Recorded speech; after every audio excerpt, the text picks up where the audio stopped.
Hello, I'd like to welcome you to another edition of the Wright Experience. In fact, this is the 96th episode of the show.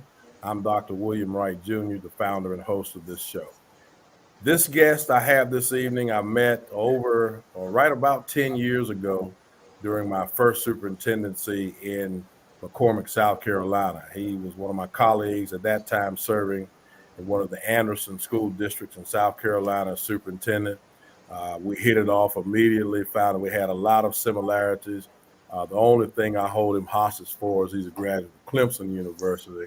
And of course, we all know that Clemson and North Carolina State, at times at least, can be rivals. But my guest tonight is Dr. Mason Gary, who currently serves as superintendent of Abbeville County Schools in South Carolina. Dr. Gary also matriculated throughout his career. All of his work is in the state of South Carolina. He started out as an administrative assistant, actually, many years ago. But then he became a teacher. He's coached, assistant principal at Palmetto Middle School in Williamston, South Carolina. He also served from 1999 to 2012 as the principal of Palmetto High School in Williamston, South Carolina. 2012 to 2016, he assumed his first superintendency as the superintendent of Anderson District 3.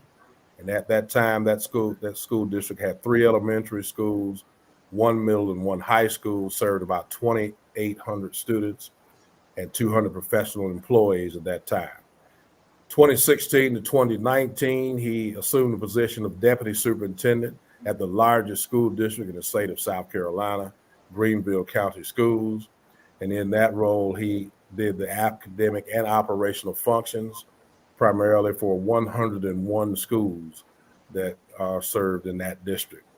And then most recently, as of 2020, he's assumed the superintendency of Abbeville County Schools. And of course, I know exactly where that is. It was just north of where my first job was. And he has there 1 primary, 4 elementary, 1 middle, and 2 high schools, as well as a career center, serves about 2,900 students, and has an amazing school district there, and he's doing some amazing work there. And so at this time, I'd like to welcome to the Wright Experience my brother from another mother and another university, Dr. Mason Gary. Go Tigers. How about that? You doing okay today, brother? Doing great. Hope you're glad to see you and hope you're doing well. Yes, indeed. Yes, indeed. And certainly glad to have you up here. Been wanting to do this for some time, so I'm glad we were able to work it out. Dr. Garrett, tell us about the Abbeville County School District and some of the amazing things that you have going on there currently. All right. To start with, you mentioned 2,900 students. So we're a good size, I'd say mid-sized, possibly district in the state. We come from a pretty high level of poverty and not a very wealthy district as far as in terms of, revenue coming in. Basically about a $29 million budget. And so very aging facilities. And that's the good thing that I'm going to start off with tonight is just share with you that in 3 years, we've accomplished 119 capital improvement projects. Oh, wow. That's all 9 schools and the district office with those. And those have been heavily around safety with fencing, with capture areas, playground equipment, things that just needed upgrading for the betterment of the student. And so I'm very proud of that. That's been a lot of work from the team. What I'm going to say and share with you tonight is nothing I've done. This is certainly a team effort. And it's been that way everywhere I've been, to be honest with you. So the other neat thing we have going on is we finished a athletic building project with press boxes, concession stands, and restrooms at both high schools, and that was, again, much needed. Our facilities in both high schools really date back to the 1950s. So when I came here, I inherited a very aged facility group, and so we're working to rectify that. So we have 4 academic wings going up and athletics. We have a weight room, wrestling room, and locker room going up at Dixie as we speak. Okay. And then the Career Center and at Dixie High School and Abbeville High School, we're working on academic wings. and that's in the design development phase. So we would hope the 24-25 school year to be occupying those buildings. And if you know much about our area, those two campuses are very landlocked. So we're having to be creative on how we design these buildings and the placement of those. But we have a great architectural team that's getting us in great shape there. So weekly now we're in those meetings, getting those buildings to a final improvement for OSF so we can, begin breaking ground. I certainly understand that landlocked challenge. Just finished a elementary school in my previous district, and we had to make it a 2-story facility to accommodate the building. So we got 5th graders upstairs in that building, 4th graders downstairs. So I understand that well. And while we're on the subject of facility improvement, Dr. Gary, for our general audience, talk to us about why a superintendent particularly has to focus on continuing to improve student environments for learning. All right. Well, the key is what you just said. To me, the bullseye always has to be student learning. That's right. So when you have that as your focus, and should be the main focus for every cog in your wheel that comes together, that has to be where it leads us, or should be where it leads us, I should say. So when I got here and saw that our facilities were in very bad shape, that's not conducive for teaching or learning. So we had a student issue with it and a teacher issue with it, and throw on top of that the safety issue. That was why that was paramount. That had to get immediate attention. So that became, a very initial approach I had with our team here is what can we do to make improvements there? And for any school district, I just did some work this week. In a 10-year span, our district ranks longitudinally 7 out of 82 districts. Wow. That's not a mistake. That's good people doing the job each and every day in those classrooms. Right. They've earned and deserve a classroom that's conducive for learning. So do our kids.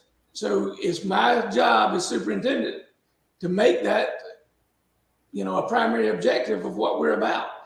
Because again, the bullseye is the student. That's and right. We can never take our eyes off of that.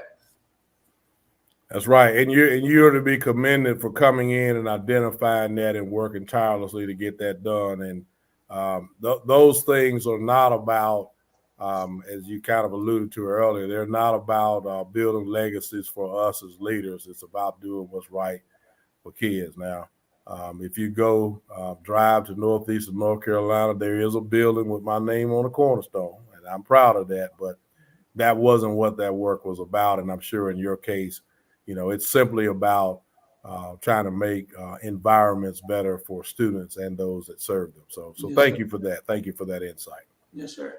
Dr. Gary, let's talk a little bit about you've had a pretty expansive career. I didn't count the years, but you've been doing this about as long as I have. We graduated from high school the same year, so it's certainly not our first rodeo, to say the least.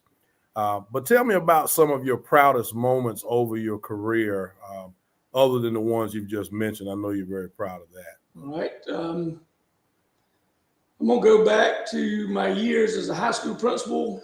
Mm-hmm. When I got to Palmetto High School, we were graduating 67% of our seniors. Oh, wow. That was awful. Yeah. So again, my team and I started brainstorming what is it we can do to change this. We had a low graduation rate, a high failure rate in 9th grade, and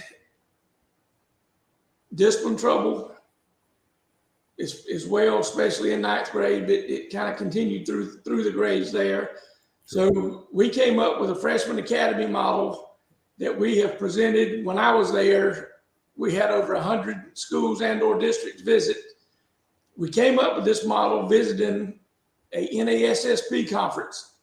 And this was the morning we were to board the plane. And it was back to the old Friends show that said, a place where everybody knows your name. Yeah. That was the name of the in-service we went to that morning. And that sparked an idea that, a freshman academy or a freshman experience would remedy the failure rate, the discipline problems, getting them right on track to graduate. So we put a plan in place to our school board and superintendent at the time, Dr. Reggie Christopher. And he said, Mason, I'll give you the green light on this, but I'm not going to give you any money to do it. And I'm not going to give you any teachers to do it. He said, but the concept we like. So we put that in place in 2002. And that model is still going today at Palmetto High School. And I'm just thankful that I was a part of that, because the way I look at it is we threw a buoy to students who were drowning, students who were not graduating, and we saved those kids. Graduation rate went into the 90-something percentile. Discipline dropped radically. We had a 16 by 16 motto. When you were 16 years old, we wanted you to have 16 credits. If I could achieve that, I could graduate that kid. So we're now in the third decade of that going on. So that ages me. I am old, 34 years worth of doing this, but that's been a great moment. So from there, I went to Anderson 3 as superintendent, and there's 5 districts in Anderson. I was just one of the 5, but we had a need there for a cash flow issue regarding capital improvement. So we got together as a group of superintendents and put together a 1-cent sales tax campaign. And I'm proud to say, in the Star Iowa community, Anderson 3, we passed every precinct, passed that measure. And with that not happening, that would not have passed Anderson County. It was a 54-46 vote. But when you look at the revenue that is brought in for that county since then, it is simply amazing what the monthly draw is. So again, it's not that we won a referendum, it's we did something that was going to directly benefit students and buildings and transportation and safety. So you can go to Anderson County now and look at how the 1-cent sales tax is being spent, and it is phenomenal. And then here, I'm just proud as I can be about the academic standing that we have. And again, we've got these initiatives with the building program going in the right direction. And, that's kudos to everybody on the bus that's making that happen. I just happen to be on that bus. And doing a good job of driving it when you need to. And as we all do, sometimes we're just up there riding, offering our support. So thank you for your leadership in all of those areas. And I have always enjoyed our times. We were riding up to Clemson all those years ago, trying to figure out how to make principals better. I even remember those trips. Yes, sir. So, Dr. Gary, we've undergone a lot the last few years in the field of education, particularly trying to make it through the pandemic and all the challenges that brought. But if you will, for a minute, talk to us about some of the things that you think that we will be faced with and ultimately will see in the future of education based on right now. All right. Well, that's probably multifaceted, because you've got the artificial intelligence issues that are now presenting themselves in a rapid format to us. I'm not sure we have a full grasp of all that's capable of doing, but that's certainly going to change the landscape of writing a term paper, for example. The old days of a note card and putting it together, when I can simply give a command and this artificial intelligence will write the paper for you in your voice, in your style. That's kind of scary, to be honest with you, for an old man like me. But, that's on the horizon. We've got a teacher shortage issue that's concerning, because what I was sharing with some guys at breakfast this morning, I can remember as a teacher, when you receive the orders of disciplinary action where teachers are dropping out of the profession and willing to lose their teaching status for a year, that is now pages worth that we get of those, when it used to not even be 1 or 2 teachers per the whole state per month. So I'm gravely concerned about what is this attitude that's coming behind that makes it so easy just to either quit, give up, or leave the profession, because that's a direct impact back to the bullseye I'm talking about. If you don't have a great teacher in front of kids, we're not helping kids.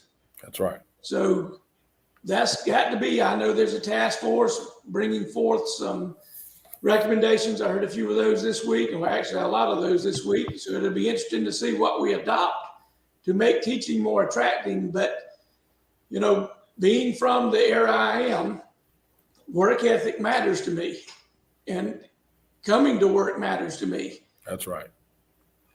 I hope we're not missing something in our society about work. And I don't know that if COVID exposed it and now exacerbated it, or is it something culturally that we're dealing with that we just don't have a handle on yet? Yeah. But it's important to want to be at work, to do this good work that we have to do. In my mind, as a Christian, this is what God called me to do, and I'm going to do it every day the best I can. I just wonder what happened there. It seems like in the last 3 years, something radically has changed on us. And we blame COVID for a lot of things. I don't know that we can completely blame it on work ethic, the importance of doing the job, being prepared, being professional.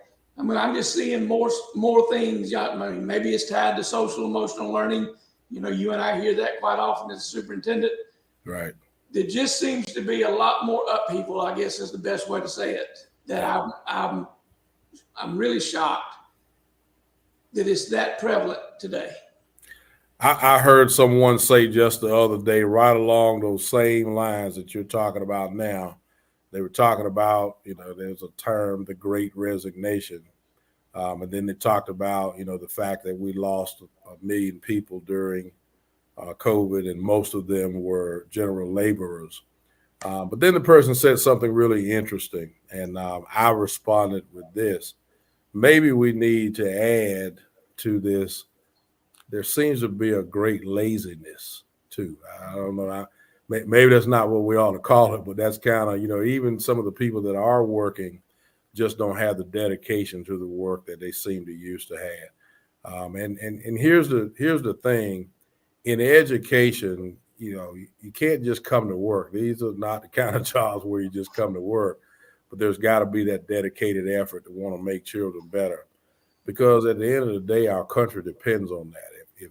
If we don't do the work that we need to do to make these children better, we're going to pay for it. And so I agree with you wholeheartedly that we've got to fix that one. We've got to have somehow or another, we've got to recruit and retain dedicated people to do this work that's ahead of us. And the challenges are immense. Like you said, this whole AI thing, Chat GPT and whatever those things are called, it is scary, because how are we going to effectively be able to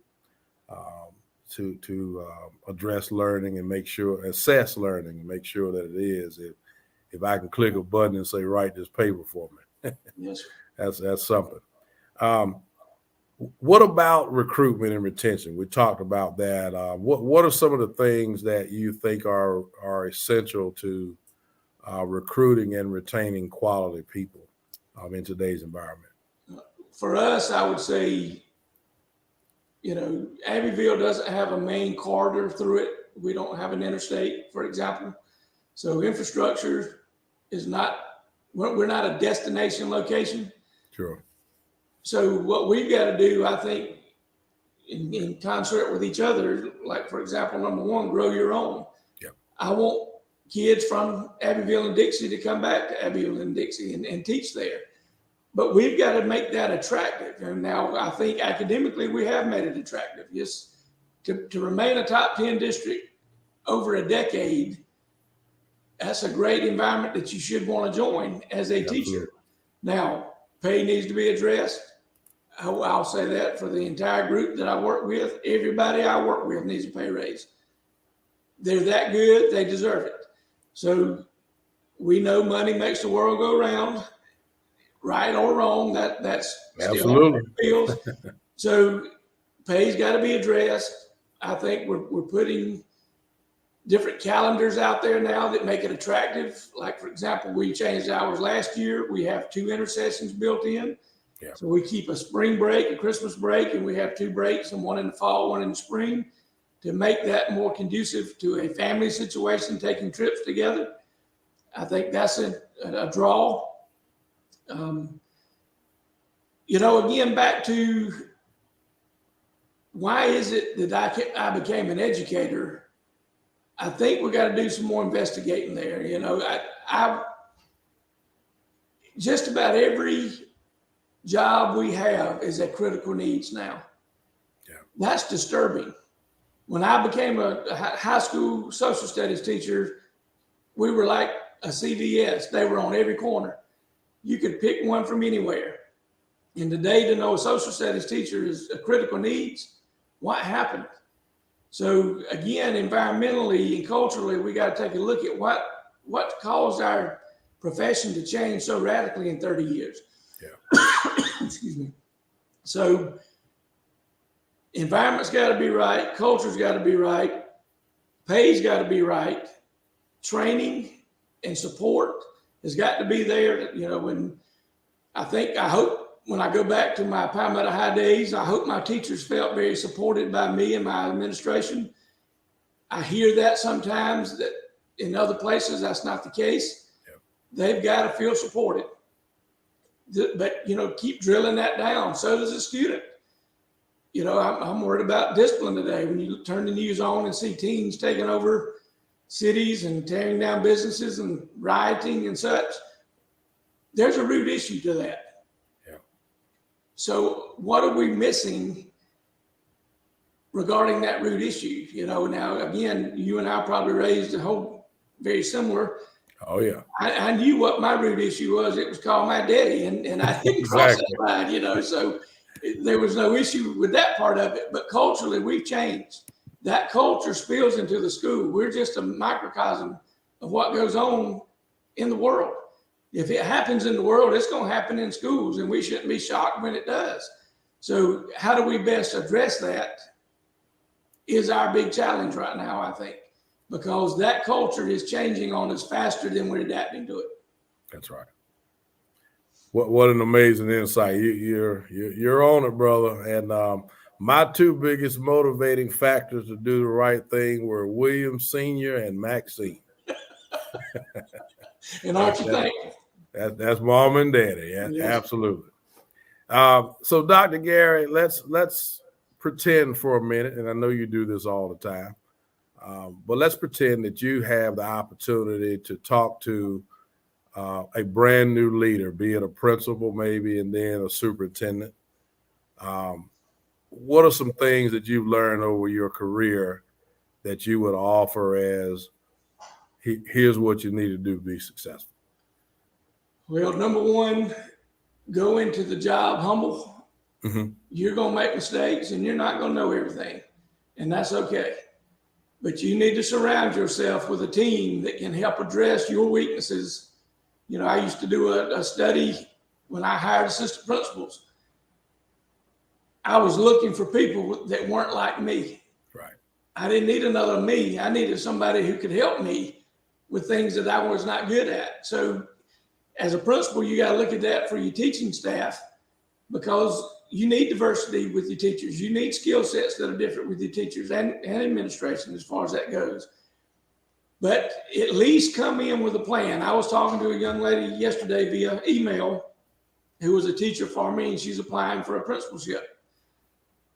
I said to her, come with a plan. You're going to identify, walking into your prospective job, strengths and weaknesses. With the strengths, find out why they're a strength and how can you keep them there. But the weaknesses, drill down to what is causing this issue and develop a plan to address those issues. I think sometimes leaders see a weakness, like, for example, it would have been easy for me here to say, oh, that capital improvement plan and building program, that's going to be too divisive. I'm not touching that. Mm-hmm. And I could have rocked on for 3 years and not done a thing there. That's not courageous, and that's not leadership.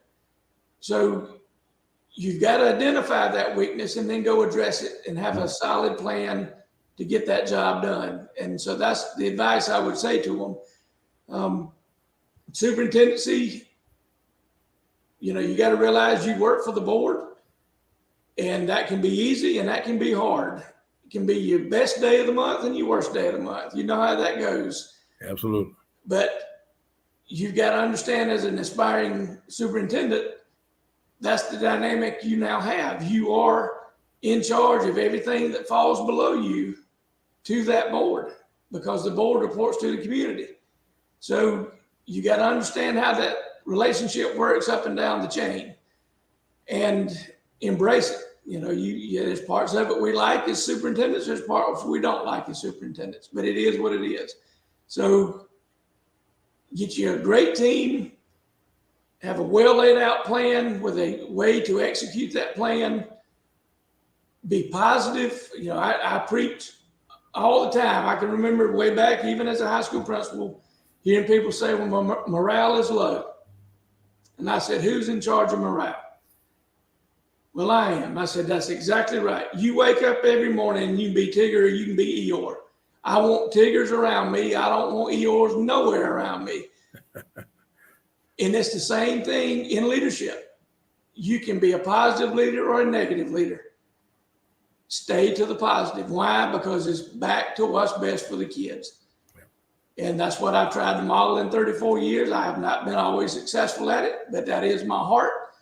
And I think every aspiring administrator should keep that as a number one goal.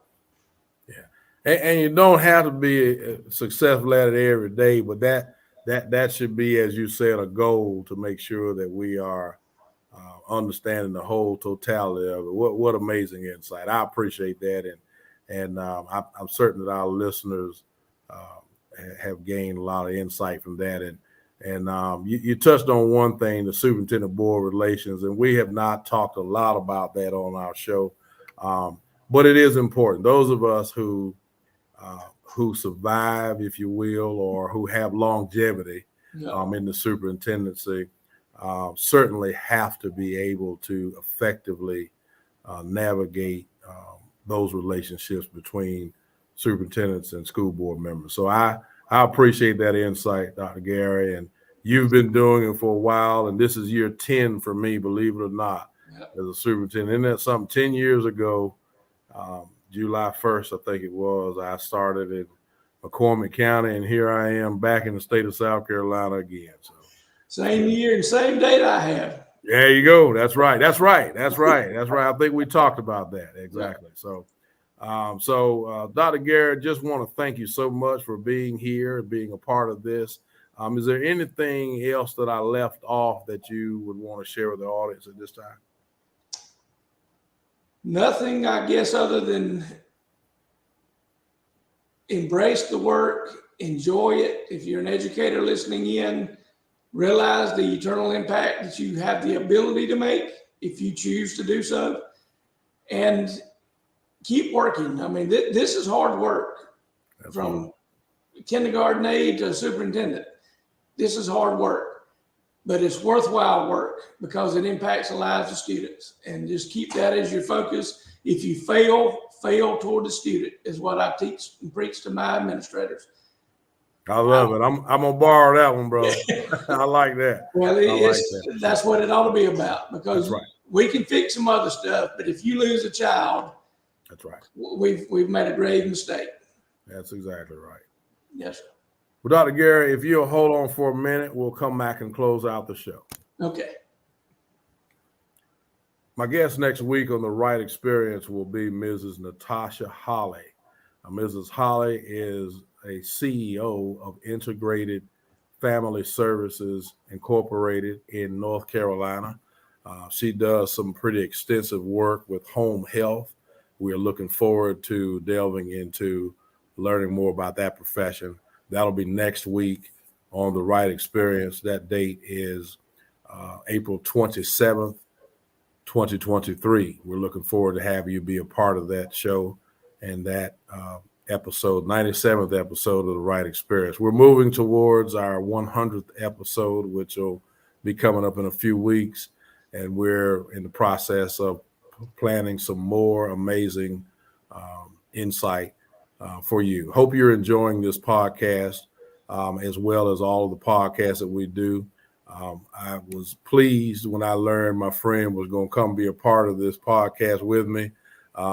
We've been knowing each other and sharing very professional and sometimes enjoyable conversations for the past 10 years. Dr. Gary, I just want to tell you publicly on my show that I thank you for your leadership and for the stories that we have shared with each other. And most important, I thank you for your friendship over these past 10 years. And certainly am proud of the leadership that you have been providing to students in the state of South Carolina for, I think you said 34 years. Yes. And keep on keeping on with the good work. And certainly I'm very proud of your leadership and thankful that you have agreed to come on the show. Well, I've certainly enjoyed it, and I value our friendship, and thank you for having me. This has been a great experience. Yes, sir. And to the Wright Experience audience, thank you